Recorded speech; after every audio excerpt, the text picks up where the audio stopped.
Welcome to American National Government. In this course, you will discuss the purpose, structure, and evolution of United States government. I'm Jordan O'Connell, History and Government instructor at Northeast Iowa Community College. This lecture distills a decade of my written notes taken from American Government, Roots and Reform, American Government by Lenz and Holman, and our course-assigned OpenStax American Government textbook. This lecture focuses on evaluating the executive machine. The core question is this: how should citizens judge a president when the office mixes spectacle, emergency power, administrative capacity, and expectations no human being can fully satisfy?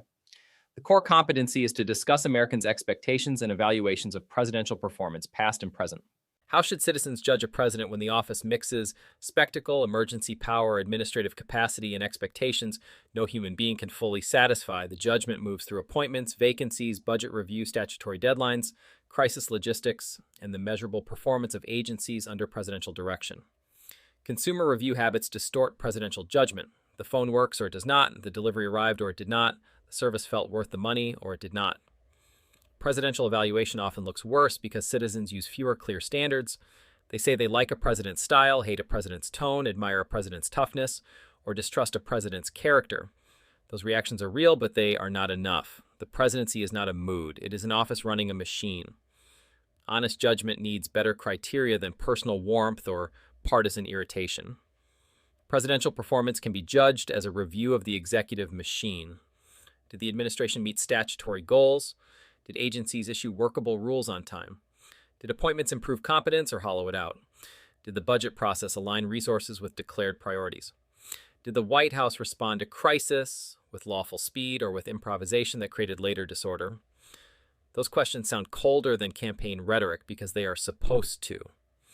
A serious republic cannot judge the executive branch by applause lines alone. The first question is whether the machine worked. Congress authorizes programs, agencies implement them, the president appoints leadership, coordinates priorities, proposes budgets, manages crises, and sets expectations for the departments. When the machine misses deadlines, botches procurement, loses records, delays benefits, or fails to enforce its own rules consistently, the problem may be legal design, resource shortage, administrative incompetence, presidential misdirection, or some mixture of all four. Evaluation begins by sorting those causes rather than collapsing them into love or hate. The civic problem is demanding because presidential politics encourages emotional judgment. Campaigns ask voters to trust the person. Governance asks citizens to inspect the machine. Those are not the same task, and democracies often perform the first far more eagerly than the second. Alexander Hamilton's defense of executive energy in Federalist No. 70 gives the classic starting point. He argues that unity promotes decision, activity, secrecy, and dispatch. Those qualities carry force because administration can fail through hesitation as surely as it can fail through recklessness. Hamilton therefore ties good executive performance to action. Yet even Hamilton's standard does not excuse sloppiness. Dispatch without competence is only faster failure. Early presidents operated over smaller administrative structures, so personal judgment loomed large. Modern presidents command an enormous bureaucracy, military establishment, regulatory state, and communications apparatus. That change requires a different evaluation model. A 19th century president could perhaps be judged more directly by speeches, appointments, and a narrower set of administrative tasks. A modern president manages appointments across departments, budget negotiations, emergency responses, regulatory agendas, intelligence briefings, enforcement priorities, and public expectations that no single person could personally execute. That is why simplistic ranking culture misleads. Lists of great and worst presidents often mash together war outcomes, moral courage, economic conditions, speech quality, scandals, and partisan sympathy without distinguishing what the office actually controlled. A recession caused by global shocks may not prove executive incompetence, but poor administrative response to that recession may. A major statute may reflect congressional authorship, but administrative sabotage or effective implementation afterward belongs much more directly to the executive branch. Alternatives to personality-centered evaluation exist and deserve priority. Citizens can judge presidents by statutory fidelity, administrative competence, budget discipline, lawful crisis action, appointment quality, interbranch restraint, and measurable policy output. None of those standards removes politics. They do improve seriousness. They force a cleaner inquiry into what the executive branch actually promised, what legal authority it possessed, what metrics existed, and what the agencies then delivered. The budget is central here. Presidents do not appropriate money alone, but they propose budgets, signal priorities, and use the Office of Management and Budget to review agency requests and discipline administrative plans. A president who declares a national priority and then starves the responsible agency in internal planning deserves different judgment than a president who pairs rhetoric with staffing, procurement, and measurable implementation. Metrics serve the same purpose. Agencies publish strategic plans, performance goals, Inspector General findings, procurement timelines, backlog numbers, error rates, and compliance statistics. None of those measures is perfect, and administrators can game them. They still provide harder evidence than pure impression. If a president promises faster veteran claims, safer food inspection, tighter border processing, or quicker disaster relief, the record should show processing times, staffing levels, audit findings, and missed milestones rather than applause lines. Long before any single presidency came under review, Congress and the executive branch had already created the tools that make performance measurable. The Budget and Accounting Act of 1921 strengthened presidential budget coordination. The Inspector General Act of 1978 created internal watchdogs with audit authority.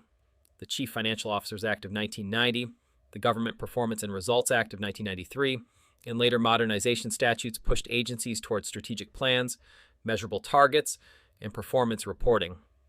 The Federal Vacancies Reform Act of 1998, emergency management law, procurement rules, and interagency coordination structures all added traceable benchmarks.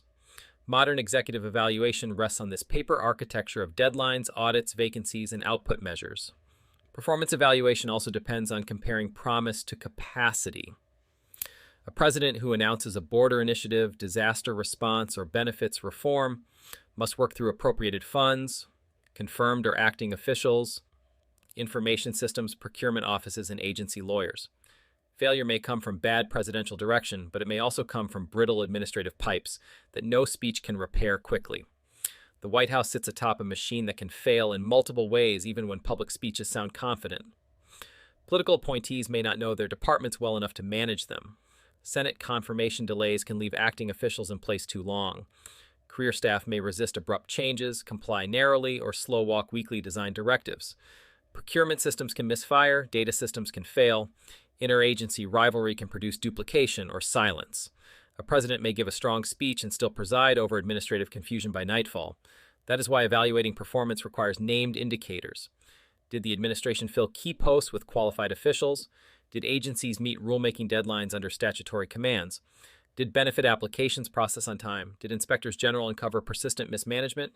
Did litigation repeatedly expose weak legal drafting or arbitrary reasoning? Did the executive branch use emergency powers narrowly and temporarily, or did it treat them as open-ended substitutes for ordinary lawmaking? Crisis leadership deserves similar discipline. Citizens often praise reassurance or theatrical command presence. Those things count, but they are not enough during a hurricane, pandemic, attack, or financial panic. The real test is whether the executive branch coordinated logistics, communicated accurately, deployed resources lawfully, shared information across agencies, and corrected errors quickly. The machine may look confident and still fail on supplies, staffing, procurement, or public guidance. Confidence is not capacity. Legal durability is another performance measure. An administration that announces sweeping action and then loses repeatedly in court may still gain short-term political praise, but repeated judicial defeat signals something important about executive workmanship. Poor statutory fit, weak administrative records, rushed procedure, or arbitrary reasoning all suggest that the machine prized display over durable governance. A slower, narrower action that survives review may reveal better executive craftsmanship than a dramatic directive that collapses under scrutiny. Appointments provide another measurable category. Cabinet secretaries and agency heads shape morale, legal strategy, enforcement emphasis, and willingness to tell the president bad news. A president who fills agencies with television performers, loyalists with little management skill, or vacant acting officials signals something about how the office values competence. A president who recruits effective administrators may still face policy disagreement, but the machine has a better chance to meet its own goals. The civil service also complicates blame. Presidents do not personally process visas, inspect workplaces, or adjudicate benefits. Yet they choose leadership, issue priorities, and propose structural changes. If the machine fails because of chronic underfunding, conflicting statutes, decayed information systems, or impossible workloads, the judgment should hit Congress too.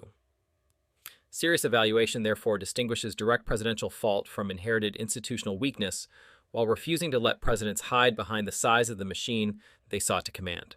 When Hamilton wrote in Federalist Number 70 that energy in the executive was a leading character in good government, he was arguing in the ratification fight for unity, speed, and responsibility. The sentence was a weapon against plural executive proposals and against fears that a single president would be too weak to act. In the modern state, that same sentence lands in a different room. Agencies, contractors, regional offices, inspectors general, lawyers, and data systems now mediate almost every presidential promise. Unity at the top no longer guarantees clarity below. That is why approval ratings are weak evidence. A poll captures public mood at a moment. It does not show whether agencies met deadlines, whether budget requests matched governing claims, whether executive lawyers respected statutory limits, or whether the machine corrected failure after warning signs appeared. The stronger source language sits elsewhere in the constitutional duty to take care that the laws be faithfully executed. That phrase tests whether the office administered law competently and lawfully, rather than whether the president looked forceful on television. Vacancy management belongs in the same evidentiary file. Departments filled with acting officials, thin bench depth, and delayed appointments struggle to coordinate policy or defend it consistently. Presidents sometimes prefer acting leadership because it increases personal leverage and reduces Senate friction. That choice can also weaken accountability and expertise. A machine with too many empty sockets should count against executive performance, even if the president maintains a strong public brand. The budget process sharpens the issue further. OMB review, apportionment decisions, reprogramming fights, and agency budget requests reveal what an administration actually intends to support. A president can say an issue deserves priority. The paperwork shows whether the executive branch staffed it, funded it, and built implementation around it. That is where promises meet arithmetic, and arithmetic is harder to flatter than rhetoric. The source tension produces a strict discipline. Praise and blame should follow documented performance where possible. Public laws implemented, deadlines met, vacancies filled, crises managed, funds used lawfully, and courts persuaded that agency action rested on real authority. The office deserves judgment as a machine of execution, and that standard gets sharper as the machinery gets larger. Citizens who evaluate presidents through personality alone make the office more dangerous. They teach future presidents that image can substitute for competence and that partisan loyalty can erase administrative failure.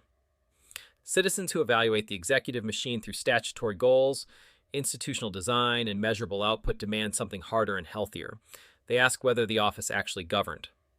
That standard changes the evidence that deserves priority. Budget tables, inspector general summaries, vacancy counts, rulemaking timelines, court outcomes, and performance reports tell more about executive workmanship than slogans do. The office deserves that level of scrutiny. The demand does not make judgment simple. Some goals conflict, some crises obscure causation, some failures originate in Congress or the courts. Yet complexity is not an excuse for laziness. Disciplined questions remain available. Did the administration respect legal limits? Did it choose capable people? Did it coordinate agencies successfully? Did it match rhetoric with budget and implementation? Did it leave the executive branch more competent or more hollow than it found it?